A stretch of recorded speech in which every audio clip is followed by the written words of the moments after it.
Hello my fellow hammers, this is Nupil. A lot of you have requested DPS reviews on this channel, and my friend Tzunshun has asked me to release his Godblade Cultist video and hear your feedback. Let me know in the comments below if you wish to see more of this type of content. Nupil out. Today we're looking at the Cultist, especially the Godblade Specialization.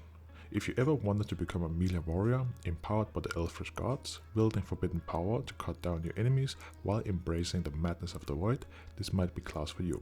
We're breaking down everything from this class fantasy mechanic to its damage, utility, mobility, whatever is a good fit for your playstyle. Let's see if the Godblade truly lives up to its name. Godblade really captures the feeling of wielding the power of the void. A lot of the abilities are built around shadow damage with names and visuals that fit the dark theme of the corpus perfectly.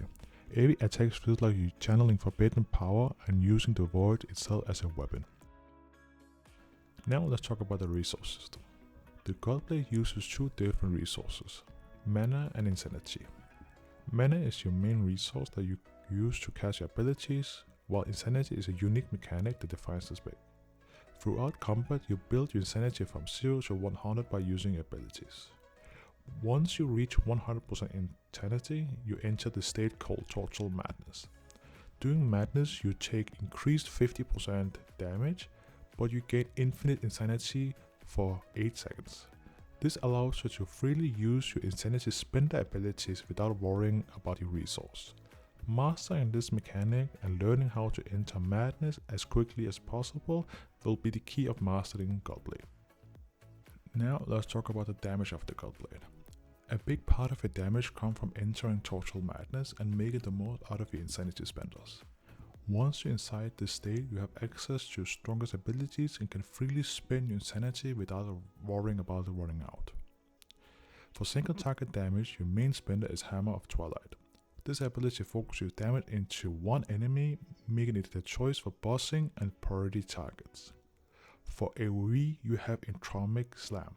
This allows your Godblade to deal damage across multiple enemies, making it your main tool for fighting groups. Overall, the Godblade is heavily focused around burst damage. A large portion of the damage comes from your madness window, so if you cannot manage your insanity correctly or fail to utilize your madness stage effectively, your damage will suffer heavily. Learning how to maximize those 8 seconds separates a good Godblade player from a great one. Now, let's take a look at how Godblade builds up insanity and just madness. Your main insanity generators are Blade of the Empire and Netherstrike. Blade of the Empire is your biggest tool for building up insanity.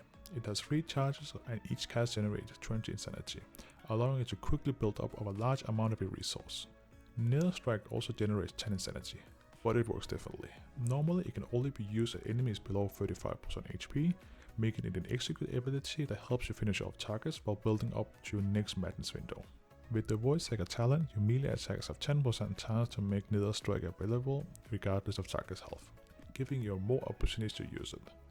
Another important part of the rotation is managing your Blade of the Empire charges. Gaze of Thune and Hammer of Twilight both restore 1 charge of Blade of the Empire, allowing you to generate insanity for your next Total Madness window. Managing these abilities correctly is how you build up insanity quickly and enter madness. Prepare yourself for the burst damage that defines the Godblade. Now that we've gone over the key abilities, let's see how it fits all together. Here's what a typical Godblade rotation looks like, so follow along as we descend to Total Madness. So the rotation will be triple Blade of the Empire, Gaze, Blade twice. This will trigger Total Madness.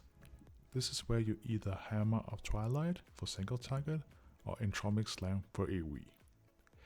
When Total Madness fades, you do it over again. Netherstrike if needed. Before we move on, there's one more ability I want to mention, Rift. Rift is a 45 seconds cooldown that empowers your next Hammer of Twilight, increasing its damage by additional 80%. It also causes the target to absorb the next healing they receive, making it a strong burst cooldown with added pressure against enemies that rely on healing. Since Hammer of Twilight costs 4 insanity, you almost always want to use Rift and Hammer of Twilight during the madness window with unlimited insanity, since we don't want to spend any insanity, so we can quickly descend to Total Madness again. Now, let's talk about the Cultist special mechanics. These presents represent a different power of the old gods and an additional layer how the class plays. Each present provides a different effect, allowing you to bring different type of old gods powers into battle. Present on Navsov gives you 20% chance to summon a tentacle that attacks nearby enemies. Presence of Yaksharon gives you 30% chance to deal additional damage, while also reducing the enemy's casting speed. Presence of Kafun gives you 20% chance to increase your haste by 20%. Presence of Yaksharon allows you to curse the ground beneath your enemies, dealing damage over time. Now let's talk about Godblade survivability and healing. Even though the Godblade is focused around dealing damage, the spec has several powerful tools to help you survive during dangerous situations. First, we have Embrace the Void. This ability prevents you from dying, keeping you alive until you take equal to 100% of your total health. When the effect ends, you instantly recover 50% of the damage you took while the Embrace of the Void was active, making it a powerful survival tool and a way to recover after taking heavy damage. Next, you have Abyssal Wards, which reduces the damage you take by 125% for 10 seconds or until you take 5 attacks. Each attack will reduce the value by 25%. This gives you a strong defensive window when you need to survive incoming damage. Next is a Shield. Void Shield provides an other layer of protection by absorbing incoming damage, reducing the pressure you take during combat. Finally, we have Cultist's own healing, Eldritch Mending. Is a castable healing spell that allows you to restore health when needed. Overall, the Godblade has surprising amount of survivability, reaching damage reductions, shield, powerful survival cooldown, and healing. The spec has plenty of tools to keep itself alive while continuing to do damage. Now, let's talk about Godblade's buffs and debuffs. The Cultist has 4 different buffs called Whispers of the Old Gods. Instead of going through each one individually, I'll put them on screen so you can quickly see what each God provides. For enemy debuffs, the Cultist has an AoE that reduces attack power enemies around you, giving us extra defensive value when dealing with groups. The Cultists also have access to Interrupt and Fear combined into one ability. However, this is very situational due to its long cooldown on 3 minutes. With a talent, the cooldown can be reduced to 2 minutes when the insanity is above 80%. Overall, the Godblade has some useful utility, but its main focus is about damage. Now let's talk about Godblade's mobility. This is probably one of the weakest areas of the spec. The Godblade does not have any major movement abilities like dash, blink, sprint or teleport. Outside of one channel Rigged Thoughts, you really don't have many ways to quickly move around the battlefield. You're basically just going to be walking from target to target. So yes, you will be there waddling around like a penguin while everybody else is flying across the battlefield. However, the Godblade does have tools to bring enemies to you. While you may not have many ways to move yourself around, you have abilities to help pull enemies closer and keep them within your range. And those tools are exactly what we'll look at next. The first ability is Empire's Grasp. This ability has a 30 seconds cooldown and allows you to teleport an enemy directly on top of your position while also reducing their speed by 60% for 4 seconds. With a talent, the cooldown can be reduced by further 5 seconds. Next we have Entrombric Singularity. This creates a void zone for 5 seconds that slows enemy caught inside. The closer enemy are into the center, the slower the slow. Finally, we have Grasp of Zergvox. This is a single target slow that helps you keep enemies within reach. With talents, you can either increase the slow by 20%, bringing it up to 50%, or remove the 6 second cooldown entirely at the cost of increased mana. Corrupt Mind is a range ability with 1 minute cooldown. It corrupts the mind of the target, causing them to be feared in place. This effect can also bounce to 2 additional targets. This ability can be further enhanced with talent. Elder Screams adds a utility by increasing your allies' chance to hit the feared target by 3% for 10 seconds. Or you can completely remove the cast time with Stare into the Abyss.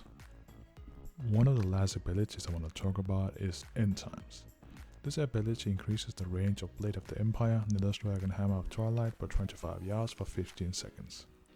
While it doesn't give you actual movement, it helps you solve one of the biggest problems of being a melee spec. It prevents enemies from easily playing around your dead zone, allowing you to continue dealing damage even when you're not directly on top of the target. Before we finish, let's talk about Godblade in PvP. The Godblade can be very dangerous spec when it gets its setup going. The combination of strong burst damage, enemy control and strong defensive cooldown gives it a lot of pressure during fights.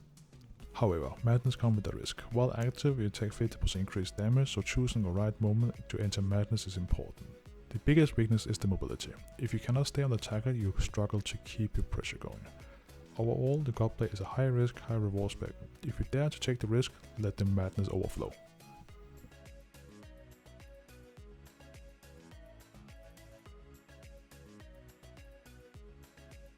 Before we wrap things up, here's the talent build I use for this overview. Keep in mind that I am not max level yet. As for recording, I am 52. However, the core mechanics I talked about throughout this video will remain the same. The main difference at higher level comes down to the choice between Voidborn and Book of Nazov. If you choose Voidborn, you want to activate it right before Total Madness to maximize the value of the burst window. The alternative is sticking with the passive Book of Nazov, which allows Shadow of the Void stacked twice, giving you more passive playstyle without needing another active cooldown. This is where we reach the end of the Godblade review. We went through everything from the class, resource system, damage, survivability, mobility, PvP, and the unique mechanic to make the Cultist and the Godblade stand out. Difficulty-wise, the Godblade is a fairly simple spec. The main thing you need to focus on is maintaining your sanity, entering Total Madness as often, as quickly as possible. The damage is impressive, especially when you maximize your madness window and make the most of your abilities. So, if you're looking for a melee spec with all god power, strong burst damage and a simple but satisfying playstyle sounds interesting to you, then Godblade might be a class for you. Thanks for watching. If you enjoyed the overview, leave your feedback. Let me know your thoughts. I'll see you next time.